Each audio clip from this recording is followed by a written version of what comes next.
of Frankenstein was directed by Zelda Williams, written by Diablo Cody, and it stars Catherine Newton and Cole Sprouse. And it's about this girl named Lisa who reanimates a corpse, and basically she tries to make him into something that she'll love. And they find love, happiness, and a few body pieces along the way. So when I first saw the trailer for this movie, I was very fascinated by this movie. I thought the trailer was high energy. It looked like it was something that was pulled straight from the 80s, something like very early Tim Burton-esque, or maybe something along the lines of something like, say, Weird Science or Heathers. And it was definitely kind of something where I was like really looking forward to it, especially with the director. Zelda Williams is an actress. She's mainly a voice actress, but she's also the daughter of Robin Williams. And I was kind of curious to see, like, since this is her directorial debut, I was like wondering, what's this movie going to be like? I wonder, like, how this movie's going to actually play out. It looks like a very dark comedy, like a very weird, again, very 80s-esque, Tim Burton-esque movie that's like, looks like it's a lot of, it kind of looks a little bit all over the place, but I'm definitely intrigued by where this is going.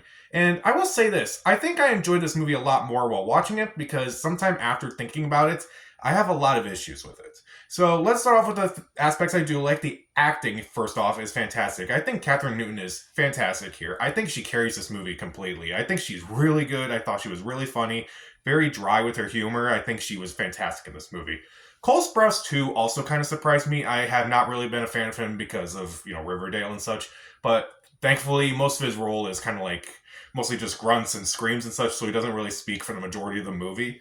That was very interesting. I thought he did well with that aspect.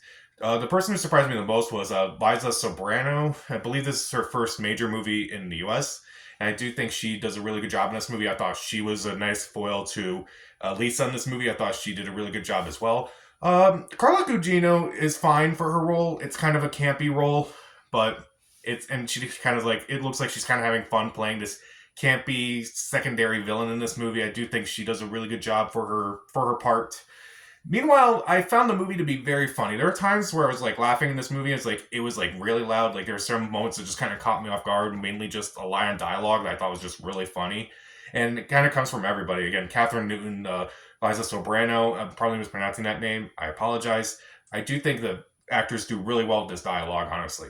And I do like the production values of this movie. Like, Lisa's costumes throughout this movie are really well done. I do like how it looks. It kind of does look like a movie from the 80s at times. Like, cinematography-wise, it's like it kind of has like the bright, poppy colors throughout the entire movie. It's like, okay, this is clearly trying to be like a mix of a bunch of things. Kind of like trying to be like an 80s movie in a way.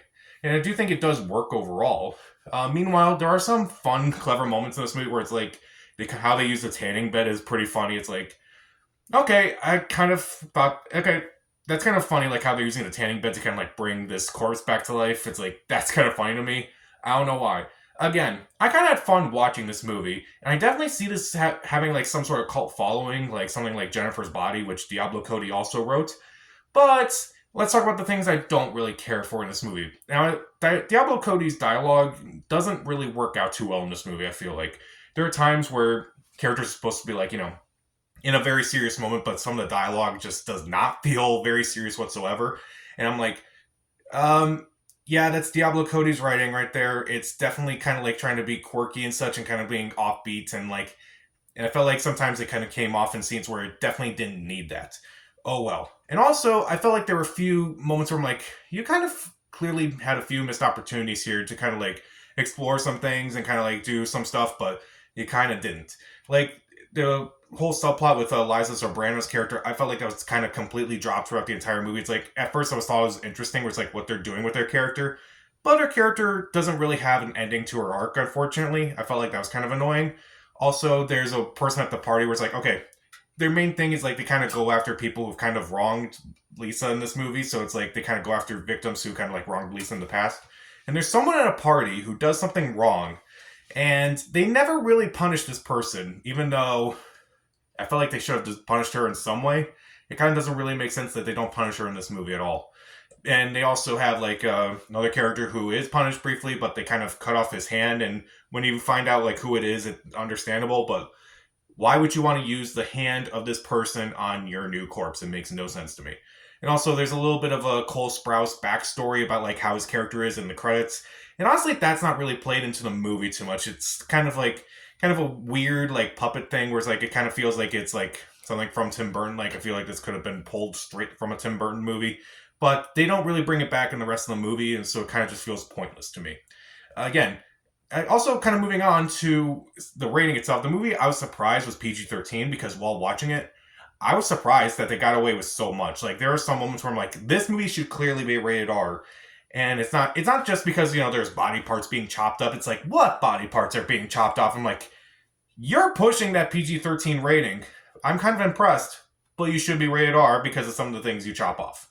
And also, I feel like there's kind of no meaning to this movie. Like, I don't know, maybe I'm thinking too hard about this movie, but I kind of feel like I'm looking back and I'm like, what's the point of a lot of things in this movie? Like, what's the point of this movie being in the 80s?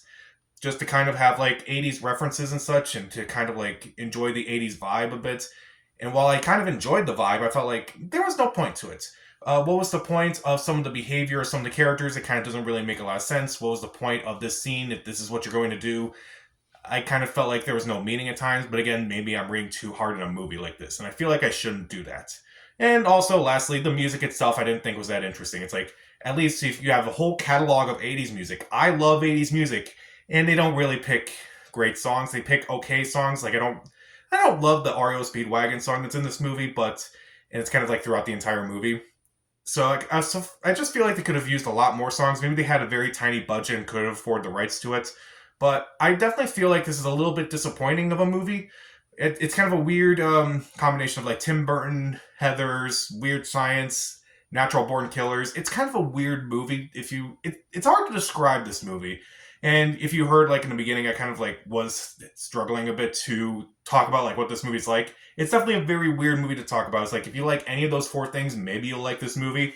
But it's just kind of like a weird mishmash at times where it's like you kind of don't know what this movie's going to be. And sometimes that can be effective for this movie and sometimes it's not.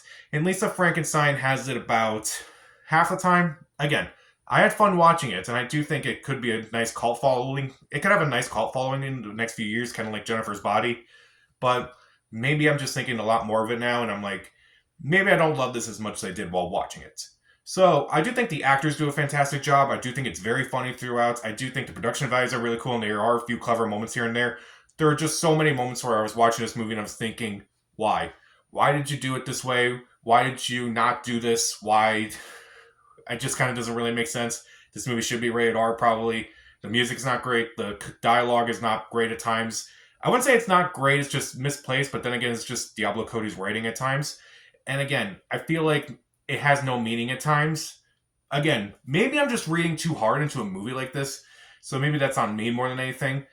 I would definitely recommend watching this at some point, but maybe don't rush out to see it. If this is your Valentine's Day movie, well, good luck with that. I'll give Lisa Frankenstein 2.5 out of 4 stars. Stream it. So, what's your favorite 80s-esque movie? Doesn't necessarily have to be from the 80s. Comment down below, subscribe to the channel. This is Pat. Stay safe.